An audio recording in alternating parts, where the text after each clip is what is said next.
ദുബൈയുടെ ആകാശത്ത് വിസ്മയം സൃഷ്ടിച്ചുകൊണ്ട് air show December 10 ആരംഭിക്കും. Middle east and north Africa business aviation association സംഘടിപ്പിക്കുന്ന 10ാമത് ഷോയാണ് നടക്കാനിരിക്കുന്നത്. അൽ മക്തൂം ഇന്റർനാഷണൽ എയർപോർട്ട് ഈ ആകാശ കാഴ്ചയ്ക്കുള്ള തയ്യാറെടുപ്പിലാണ്. 2 ദിവസം നീണ്ടു നിൽക്കുന്ന ഷോയിൽ Saudi private, Qatar Airways, jet aviation തുടങ്ങിയ കമ്പനികൾ പങ്കെടുക്കുന്നുണ്ട്. ഭൂചിത്രങ്ങൾ പകർത്തുന്ന സാറ്റലൈറ്റ് ബഹിരാകാശത്തെത്തിച്ച് വിജയം നേടിയിരിക്കുകയാണ് UAE. അൾട്രാ ഹൈടെക് സാറ്റലൈറ്റ് ആണ് UAE വിജയകരമായി ഭ്രമണപഥത്തിൽ എത്തിച്ചിരിക്കുന്നത്. ഇനി രാത്രിയും പകലും ഭൂമിയുടെ മികച്ച ചിത്രങ്ങൾ പകർത്താൻ ഈ ഉപഗ്രഹത്തിന് സാധിക്കും. രാജ്യത്തെ ആദ്യ low earth orbit synthetic aperture radar ഉപഗ്രഹമാണിത്.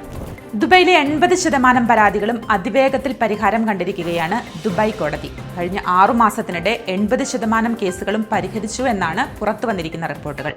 വ്യാപാര വാണിജ്യവുമായി ബന്ധപ്പെട്ട തർക്കങ്ങൾ തന്നെയാണ് ഭൂരിഭാഗവും. ഓൺലൈൻ വഴി ലഭിച്ച അപേക്ഷകളിൽ 2 മണിക്കൂറിനുള്ളിൽ തന്നെ നടപടികൾ പൂർത്തിയാക്കാനുള്ള സംവിധാനവും ഒരുക്കിയിട്ടുണ്ട്. ശക്തമായ ചൂടും ഉഷ്ണതരംഗവും രാജ്യത്ത് തുടരുമ്പോഴും ദുബായ് അൽ മക്തൂം അന്താരാഷ്ട്ര വിമാനത്താവള പരിസരത്ത് കാലാവസ്ഥാ വിദഗ്ധർ മുന്നറിയിപ്പുകൾ നൽകുന്നുണ്ട്.